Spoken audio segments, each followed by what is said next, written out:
దేవుని నామమునకు మహిమ కలుగునుగాక. మన ప్రభువును రక్షకుడునునైన యేసుక్రీస్తుల వారి యొక్క ప్రశస్తమైన నామమునకి మహిమ ఘనత ప్రభావములు యుగయుగములకు కలుగునుగాక. సర్వాధికారి అయిన దేవుడు ఆయన గొప్ప కనికరమును బట్టి మరొక శ్రేష్టమైన శుభదినములో దేవుని మాటలు మనము ధ్యానము చేయుటకు ప్రభు మనకు అనుగ్రహించిన ఈ గొప్ప సదవకాశమును బట్టి దేవాది దేవునికి మనం ఎంతగానో కృతజ్ఞతాస్తుతులు చెల్లించవలసిన వారుగా ఉన్నాం. అదే సమయములో దేవుని వాక్యము వింటూ ఆత్మీయముగా బలపరచబడుతూ ఉన్న దేవుని ప్రియబిడలైన మీ అందరికీ కూడా ప్రభువైన యేసుక్రీస్తు పేరట శుభవందనములు తెలియచేయచ్చు ఉన్నాను. దేవుని వాక్యమును ప్రేమిస్తూ దేవుని యొక్క అడుగుజాడలలో నడుస్తూ ఉన్న దేవుని ప్రియబిడలైన మిమ్మలను మీ కుటుంబములను నా ప్రభువైన యేసుక్రీస్తు నిండారులుగా దీవించునుగాక. మంచిది ప్రియులారా, ఈ దిన కాలమున మనం ధ్యానం చేయబోతున్న అంశ భాగము ఈ లోకములో నిరర్థకమయ్యేవి ఏవి. ఈ లోకములో నిరర్థకమైనవి లేదా నిరర్థకమయ్యేవి ఏవి. నిరర్థకము అంటే ఉపయోగము లేనివి అని, ఉపయోగపడనివి అని, పనికిరానివి అని. ఈ లోకంలో పనికిరానివి ఉపయోగము లేనివి ఏవి? 2 రూపాయలు పెట్టి ఒక వాటర్ ప్యాకెట్ కొంటాం. 2 రూపాయలు పెట్టి ఒక వాటర్ ప్యాకెట్, అందులో ఒక 250 లేదా 300 ml వాటర్ ఉంటుంది. 200 అండి. వాటర్ను తాగేసిన తర్వాత ఆ యొక్క ప్యాకెట్ను పడేస్తాం. అది నిరర్థకమైనది. ఒక 20 రూపాయలు పెట్టి కిన్లేనో టాటానో బిస్లెరీనో వాటర్ బాటిల్ కొంటాం. వాటర్ తాగిన తర్వాత పడేస్తాం. బాటిల్ మీద కూడా రాసి ఉంటుంది యూజ్ చేసిన తర్వాత క్రష్ చేసి పడేయండి అని. సరే, ఇంట్లలో మన స్థాయిని బట్టి ఇంకొక ఫ్రిడ్జ్లో వాటర్ గానో ఇంకొకటో వాడుకున్నా కొంతకాలం తర్వాత వాటిని తప్పనిసరిగా పడేస్తాం. పడేసేది ప్రతిదీ కూడా నిరర్థకమైనది అని మనకు తెలుసు. అయితే ఈ లోకంలో పడేయవలసినవి కూడా కొన్ని ఉన్నాయి దేవుని నమ్ముకున్న తర్వాత, లేదా నిరర్థకమైనవి కూడా కొన్ని ఉన్నాయి. అవి చాలా ఉన్నాయి. సమయానుకూలంగా కొన్నిటిని మీకు నేను జ్ఞాపకం చేస్తాను. రండి వాక్య భాగంలోనికి వెళ్దాం. యోబు గ్రంథం 8వ అధ్యాయము 13వ వచనములో దేవుని మరచు వారందరి గతి అట్లే ఉండును. భక్తిహీనుని ఆ మాట చూడండి. భక్తిహీనుని ఆశ నిరర్థకమగును. చాలు. ప్రభునందు ప్రియమైన వారలారా, సర్వాధికారి అయిన దేవుడు తన భక్తుల ద్వారా రాసిన ప్రతి మాట పరిశుద్ధాత్మ ప్రేరణతో పలికినటువంటి మాటలు. ఇక్కడ యోబు యొక్క కష్టస్థితిని, వ్యాధి బాధ పరిస్థితిని గుర్తిరిగి పరామర్శించడానికి ఆయన స్నేహితులు వచ్చారు. ఒక్కొక్కరు ఒక్కొక్క మాట మాట్లాడుతూ వచ్చారు. ఈ 8వ అధ్యాయములో బిల్దదు అనబడే వ్యక్తి మాట్లాడుతూ దేవుని మరిచి వారందరి గతి ఒకటే అని చెబుతూ భక్తిహీనుని ఆశ నిరర్థకమైనది అన్నాడు. దేవుని యందు ప్రియమైన వారలారా, ఈ లోకంలో నిరర్థకమైనవి ఏదైనా ఉంటే భక్తిహీనుని యొక్క ఆశలు లేదా ఆశ. భక్తిహీనుని అన్నానండి, బాగా గుర్తుపెట్టుకోవాలి. నేను చాలా పర్యాయములు వివరించాను. భక్తిహీనుడు అంటే భక్తి లేనివాడని కాదు. రక్తహీనత అంటే రక్తము ఒంట్లో లేదని కాదు. ఉండాల్సినంత లేకపోవడం. ఎలాగో మీకు జ్ఞాపకం చేస్తాను. ఈ లోకంలో ఉదాహరణకు భక్తిహీనుడు అనే వాని గురించి మాట్లాడాల్సి వస్తే, మేమున్న ప్రాంతంలో కొన్ని నేను గమనిస్తూ ఉన్న విషయాలు ఏంటనగా, జూదానికి అలవాటు పడ్డవాడు. ఉదాహరణకు ఈ ప్రాంతంలో మట్కా అనబడేది విచ్చలవిడిగా ఉంది.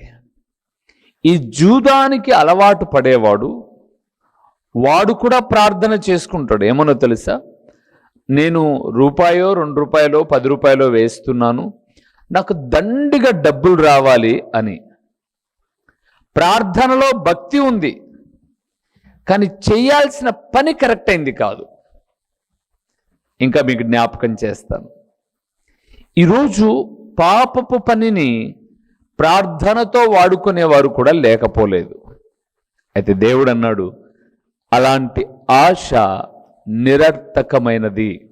నేను ఆ మధ్యకాలం ఒక వార్త విన్నాను. ఈరోజు ఈ లోకంలో బైబిల్ సొసైటీ ఆఫ్ ఇండియా అనబడేది ఉంది. బైబిల్ సొసైటీ ఆఫ్ ఇండియాతో పాటు గిడియోన్స్ అని ఉన్నాయి.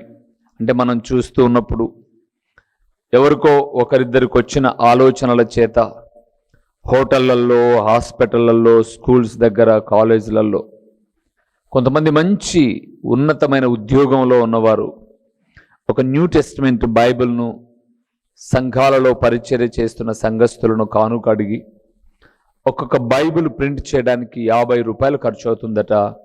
అవి డిస్ట్రిబ్యూట్ చేస్తూ ఉంటారు గిడియోన్స్ వారని.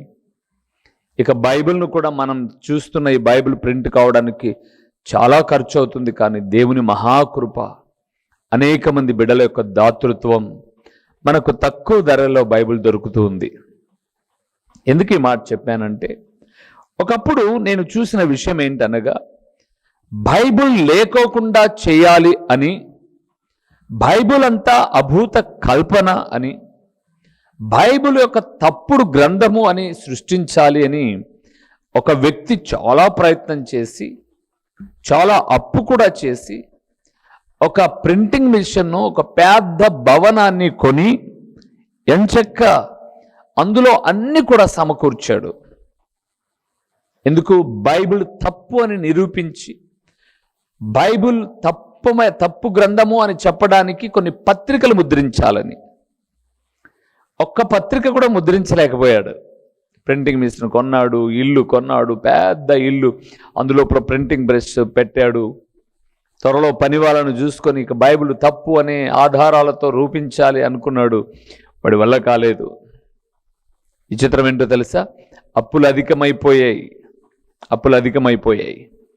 వెంటనే అప్పుల వాళ్ళందరూ వచ్చారు. మాకు డబ్బులు ఇస్తావు, ఇదిగో ఇస్తానన్నావు, అదిగో ఇస్తాను, ఇవ్వకోకుండా ముఖం చాటేస్తున్నావేంటి అని. అప్పుడు అతను అన్నాడు, నా ప్రింటింగ్ ప్రెస్ ప్లస్ నేనున్న భవనం వేలం వేసుకొని డబ్బులు ఎంత వస్తే మీ అప్పులు మీరు తీసేసుకోండి, నేను ఇవ్వలేనురా బాబు అని చెప్పేశాడు. ఆ ప్రింటింగ్ ప్రెస్ను వేలం వేస్తే బైబిల్ సొసైటీ వాళ్ళు కొన్నారు దాన్ని.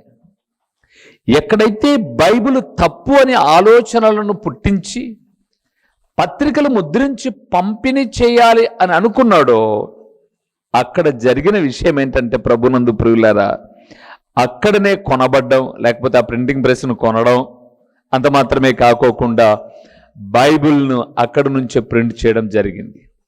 ఇది ఒక భక్తిహీనుని యొక్క ఆలోచన. ఇంకా మీకు చెప్తాను ప్రియులారా, మనిషి కోతి నుంచి వచ్చాడు అని ఒక ఆయన పెట్టాడు.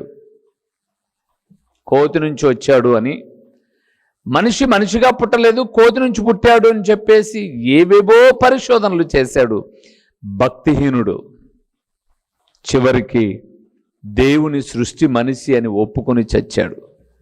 నేను జ్ఞాపకం చేస్తున్నాను, ఈ లోకంలో ఇప్పటిదాకా యేసు ప్రభుల వారి మీద బురద చల్లిన వారందరూ తమ చేతులకు దేహానికి బురద పూసుకొని 10 మందిలో నవ్వుల పాలయ్యారు తప్ప వారి ఆశలు నెరవేరలా. అందుకే బిల్దదు అంటున్నాడు యోబుతో, యోబు, భక్తిహీనుని యొక్క ఆశ నిరర్థకమైనది.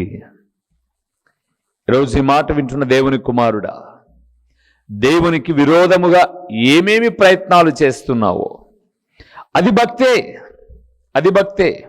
ఈరోజు లోకంలో మనం చూస్తున్నాం కదండి, వారిది భక్తే అనుకుంటూ ప్రభువును దూషించడం, ప్రభు యొక్క వ్యక్తిత్వాన్ని దెబ్బతీయడం. చాలామంది అంటారు, మనం చూస్తున్నాం సోషల్ మీడియా వచ్చిన తర్వాత, 3 మేకులు పీక్కోలేనివాడు, లేదా బైబిల్లో భయంకరమైన వ్యభిచారం. అవునండి, నేను అంటాను, బైబిల్ యొక్క గొప్పతనం ఏంటంటే తప్పును తప్పుగా చెప్పి అది చెయ్యొద్దు అనడానికి ఆయన లేఖనాల ద్వారా మాట్లాడడమే.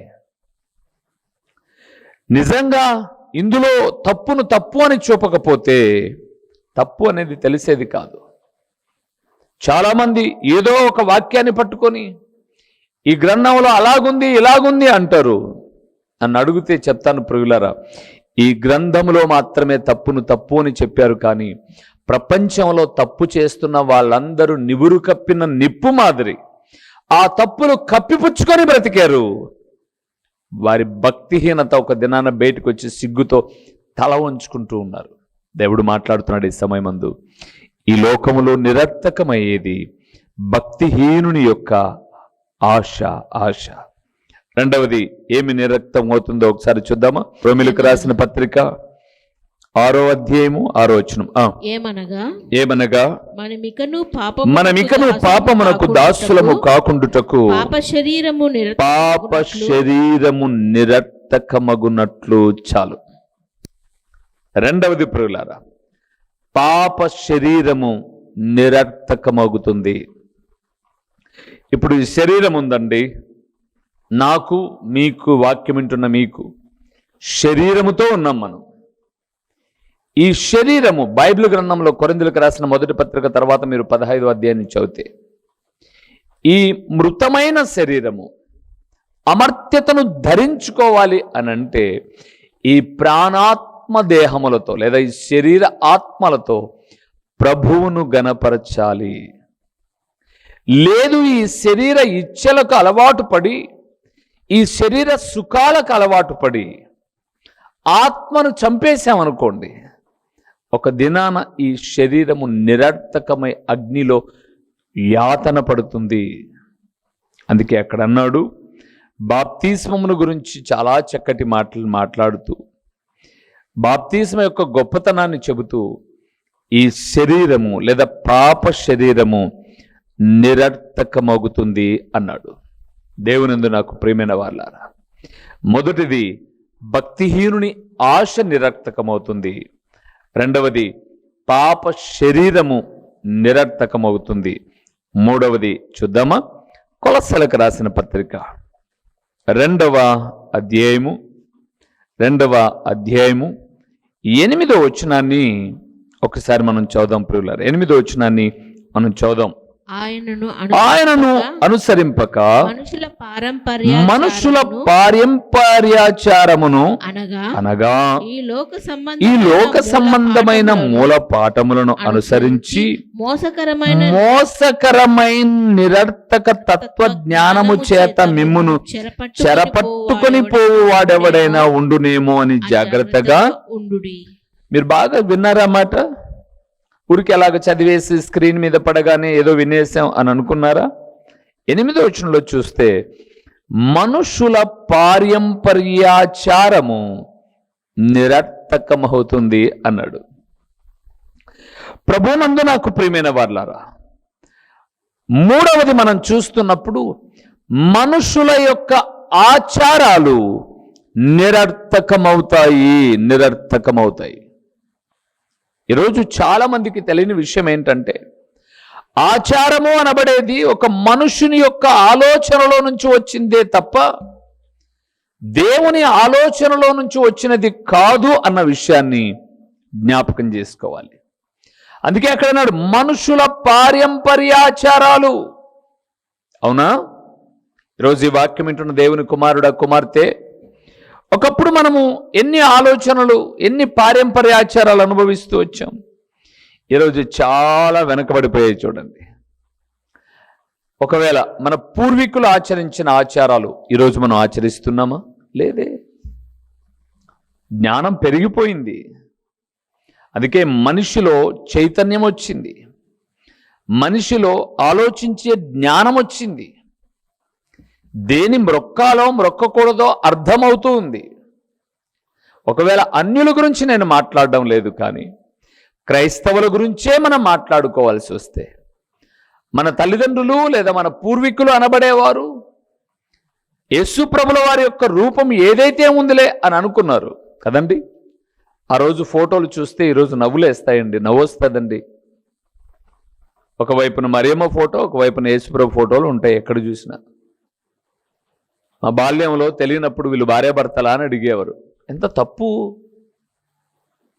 ఈరోజు మనుష్య జ్ఞానము పెరిగిపోయిన తర్వాత వాక్యమునకు ప్రాధాన్యతనిస్తూ ఉన్నాం కాదా? ఆది యందు వాక్యము ఉండెను, వాక్యము దేవుని యొద్ద ఉండెను, వాక్యము దేవుడై ఉండెను అని వాక్యానికి ప్రాధాన్యతనిస్తున్నాం, రూపాలకు కాదు. నిజంగా కాదండి. అవి ఒక శిల్పి యొక్క నైపుణ్యత. మీరు గమనించి చూడండి. మా ఊర్లో ఉన్న ఫోటోల రూపం వేరు, మీ ఊర్లో ఉన్న ఫోటోల రూపం వేరు. కానీ నన్ను అడిగితే ఒక మాట చెప్తానండి, భూ ప్రపంచంలో ఎక్కడైనా నీ రూపానికి భిన్నమైన రూపం ఎక్కడా ఉండదు.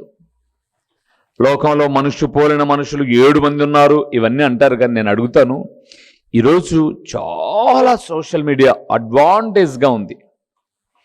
ఒకవేళ మన భారత ప్రధానమంత్రి గారు మోదీ గారు లాంటి ఫోటోలు మనుషులు 7 మంది ఉంటే సోషల్ మీడియా ఊరుకుంటుందా అండి? రాహుల్ గాంధీ గారు లాంటి వాళ్ళు, మన రాష్ట్ర మంత్రులు లాంటి వాళ్ళు 7 మంది ఉంటే ఊరుకుంటాయండి? నేను అంటాను, సినిమాలలో కూడా ఒక్కొక్క హీరో 2-3 చూపిస్తున్నదంతా డూపు. మీకు తెలుసు, మనకున్న ఈ తంబు బొట్టుకన వేలు ఉంది కదండి, దీనికి ఉన్నటువంటి ఈ చక్రాలు భూ ప్రపంచంలో ఏ ఒక్కడికి ఉండవండి. ఎందుకు ఇన్ని మాటలు చెప్పవలసి వస్తుంది అంటే, మనుషుల యొక్క ఆచారాలు నిరర్థకమైనవి. నేను యేసుప్రభుల వారిని నమ్ముకోకముందు, నా తల్లిదండ్రులకు కూడా పరిపూర్ణంగా వాక్యం తెలియకముందు మేమందరం కొన్ని ఆచారాల గుండా వెళ్ళిన వాళ్ళమే. కానీ ఈరోజు ఆచారాల గుండా వెళ్ళట్లేదు, ఆత్మ సంబంధమైన దేవుని వాక్యము గుండా నడిపించబడుతూ ఉన్నాం. అందుకే భక్తిహీనుని ఆశ నిరర్థకమైనది, పాప శరీరము నిరర్థకమైనది, మనుషుల పారంపర్య ఆచారాలు నిరర్థకమైనవి. 4వది చూద్దామా?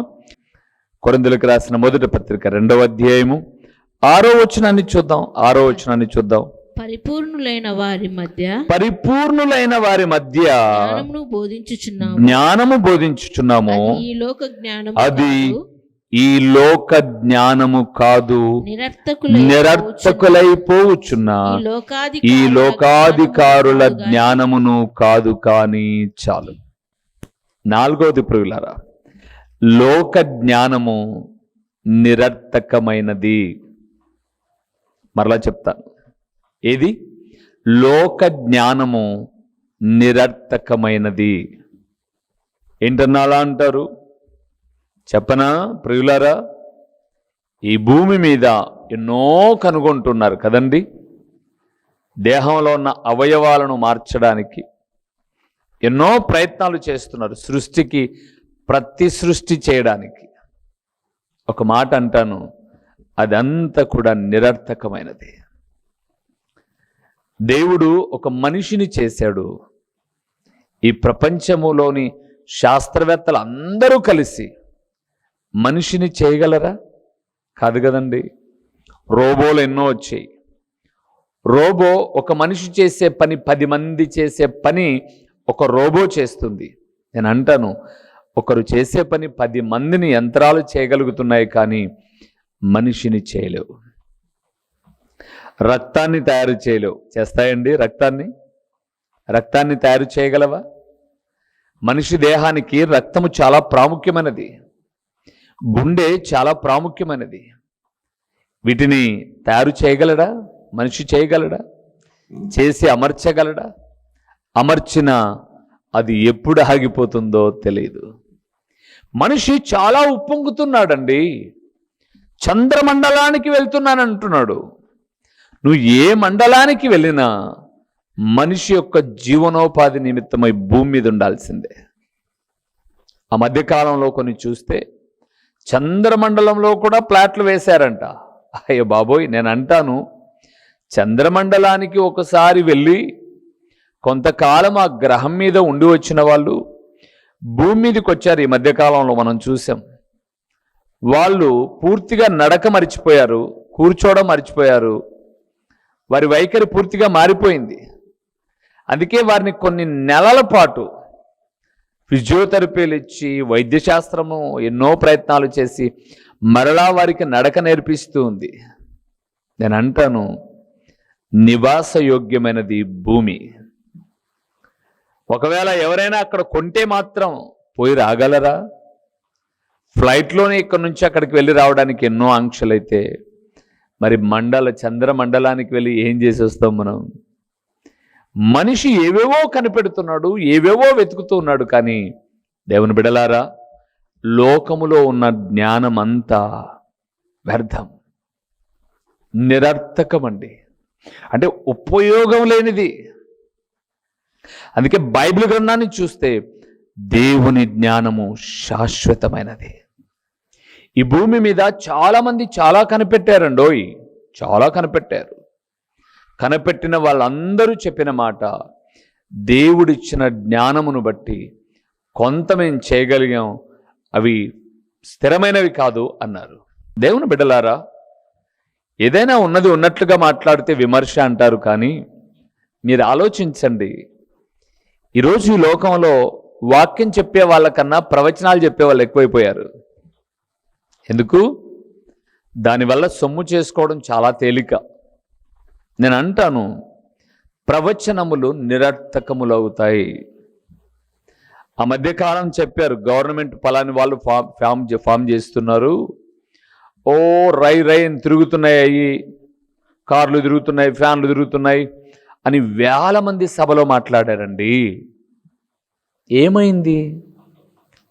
ఇట్స్ ప్రాఫిట్ అన్నారు, ఇది ప్రవచనము అన్నారు. మరి ప్రవచనము అయితే ప్రవచనం ఎలాగ నిరర్థకం అవుతుంది?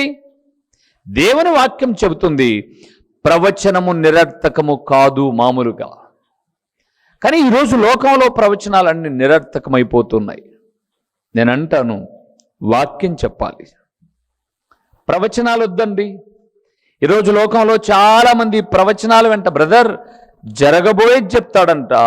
నేను అంటాను, జరగబోయేది చెప్పే అంత టాలెంట్ నీకు లేదు. కానీ ఒకసారి ఇలాగే మా వీధిలో ఒక ఆమె జరిగింది చెప్తా, జరగబోయేది చెప్తా, శాస్త్రం చెప్తా అంటే ఆమెను అన్నాను, అమ్మా నీకంత టాలెంట్ లేదు, కానీ ఒక మాట యేసు ప్రభు సువార్త చెప్పక ముందుగా ఒక మాట చెప్తాను నీకు, అన్ని చెప్పయ్యా, జరిగేదన్నీ చెప్తావు. చెప్తాను నేను. ఎంత తీసుకుంటావు? 50 రూపాయలు ఇవ్వాలి దక్షిణం అనింది. 50 కాదు, 100 రూపాయలు ఇస్తాను, 100 రూపాయలు ఇస్తాను. ఇప్పుడు సమయం ఎంత? 11 గంటలు. 100 రూపాయలు ఇస్తానమ్మా. అయితే నిన్న 11 గంటలకు నేనేం చేస్తున్నానో ఒక మాట చెప్పు. నువ్వు జరిగింది జరగబోయేది కదా, నిన్న 11 గంటలకు నేనేం చేశానో ఒక మాట చెప్పి 100 రూపాయలు తీసుకెళ్ళు. నాకెలాగ తెలుసు? నేను అంటాను, నిన్న 11 గంటలకు జరిగింది ఈరోజు 11 గంటలకు చెప్పలేని తెలివిలేందేనా? ఇంకా రేపు 11 గంటలకు జరిగేది ఇలాగ నువ్వు ఎలాగ చెప్పగలుగుతావు? సేవకులారా, ఆత్మీయులారా, నిన్న ఏం చేశామో చెప్పని మనము రేపు ఏం జరుగుతుందో ఎలాగ చెప్తారండి మీరు? అందుకే ప్రవచనాలు నిరర్థకం. నేనన్నట్ల మాట బైబిల్ చెప్తుంది, ప్రవచనములు నిరర్థకమయ్యేవి, జ్ఞానము నిరర్థకమయ్యేది. అందుకే వాక్యమును నమ్మండి, వాక్యము చెబుతున్నటువంటి మాట నమ్మండి. ఇర్మియా గ్రంథకర్త మాట్లాడుతున్నాడు, మీరు ఇర్మియా గ్రంథాన్ని చదవండి. ప్రవక్తల ప్రవచనములు వ్యర్థము చేస్తాను నేను, అబద్ధ ప్రవచనాలు చెప్తున్నారు వీళ్ళన్నాడు. అబద్ధ ప్రవచనాలు. ఈ వాక్యం వింటున్న దేవుని కుమారుడా, కుమార్తె, ప్రభు యొక్క ఆలోచనను గుర్తెరగకోకుండా, వాక్యానికి భిన్నంగా గుర్తెరిగి ఏవేవో ఆలోచనలతో ముందుకెళ్ళిపోతున్నావేమో. తగదు నీకు. నడిచొచ్చే కొడుకు పుడతాడంటే బల సంతోషం మనకు. అరే ఎట్లా పుడతాడు? పుట్టినవాడు వెల్లకిలా పడేస్తే వాడు బోర్లబడ్డానికి 3-4 నెలలు పడుతుంది, దోగేయడానికి కొంత టైం పడుతుంది. అమ్మా నీకు నడిచొచ్చే కొడుకు అంటే అంత ఆనందం ఎంతండి? దేవుని నమ్ముకోగానే నువ్వు కార్లు కొంటావు, బంగ్లాలు కొంటావు, ఇది ప్రవచనం. అవునా? ఎలా కొంటాడో కూడా చెప్పాలి కదా. లాటరీ ఎలాగొస్తుందో కూడా చెప్పాలి కదా. వ్యర్థమైన ప్రవచనాలు మానండి. దేవుని వాక్యం సెలవిస్తుంది, భక్తిహీనుని ఆశ నిరర్థకమైనది, పాప శరీరం నిరర్థకమైనది, మనుషుల పారంపర్యాచారాలు నిరర్థకమైనవి, లోక జ్ఞానము నిరర్థకమైనది, ప్రవచనములు నిరర్థకమైనవి. ప్రేమ శాశ్వత కాలం ఉండేది. తలలు వంచండి, ప్రార్థన చేస్తాను. ఏది మేలో దేవుడు మాట్లాడాడు. నిరర్థకమైనటువంటివి చేయొద్దు. నిరర్థకము కానివి కూడా చెప్తాను. ఒక సందర్భంలో ప్రార్థన చేసుకుందాం. ప్రేమ స్వరూపి, కరుణా సంపన్నుడా, మీ ఘనమైన నామమునకు స్తోత్రములు చెల్లిస్తూ ఉన్నాము నాయనా. ఏవి నిరర్థకమైనవో మీ లేఖనము మాట్లాడుతున్నప్పుడు మేము మాట్లాడాం. మీ లేఖనాలను విన్న నీ ప్రియబిడ్డలు మీ వాక్యము చెప్పిన మాటకు విధేయులై కృతజ్ఞులై నిరర్థకమైన వాటి వెంట పరుగెత్తక, బిలాము బహుమానం వెంట పరిగెత్తినట్లుగా నిరర్థకమైన వాటి వెంట పరుగెత్తక, నిత్యము నిలిచుండే వాటిని అనుసరించడానికి కృప చూపండి. మా తండ్రి, ఈ వాక్యం వింటున్న బిడ్డలు అసత్యములో ఉండక సత్యములోనికి రావడానికి, సరిచేయబడ్డానికి కృప చూపండి. ప్రకటించబడిన పరలోకపు సంగతులు వ్యర్థముగా పోకుండా సారవంతమైన నేలను పడిన విత్తనము వలె 30దంతలుగా 60దంతలుగా 100అంతలుగా ఫలింపచేసి మీ ఘననామానికి మహిమ ఘనత ప్రభావములు మీరు కలుగు చేసుకునుమని ఎంతైనా నమ్మదగిన దేవుడవైన మీకు స్తుతులు చెల్లించుకుంటూ యేసు నామములో అడిగి పొంది ఉన్నాము తండ్రి. ఆమేన్. మా చిరునామా దైవజనులు బ్రదర్ ఓ రూబేన్ గారు, క్రీస్తు ప్రార్థనా మందిరం, డోర్ నెంబర్ 1-10-386, నగరిగుట్ట, పులివెందుల, కడప జిల్లా. మీ ప్రార్థనా అవసరాల కొరకై సెల్ నంబర్ 9989067409.